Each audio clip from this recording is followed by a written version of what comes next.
We'll guide you through how to create an Asana starter plan. If you find this helpful, consider subscribing and liking the video.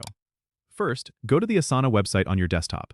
Once there, click on the Pricing tab located at the top of the page. You'll see several plan options presented to you. Look for the Starter Plan, which offers essential task management features for smaller teams or personal use. Click on the Try for Free button under the Starter Plan option. You'll be prompted to create an account if you haven't already. So go ahead and enter your email address and click Sign Up. After that, you'll need to check your email for a confirmation message from Asana. Once you open your email, find the message and click on the confirmation link provided in it. This will direct you back to Asana to complete your account setup. You can then enter your name and create a password when prompted.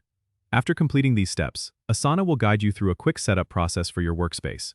You can name your workspace and invite team members if needed, or you can skip inviting others for now if you're setting up a personal project.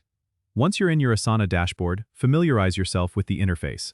You can create new projects, add tasks, assign tasks to yourself or your team members, and set due dates. The starter plan allows you to use Asana's basic features without any cost, making it perfect for individuals or small teams to stay organized. Don't forget to check out the tutorials and tips Asana provides to make the most out of your experience. By following these steps, you can efficiently manage your tasks and projects using Asana's starter plan. Don't forget to subscribe and comment if this helped you out.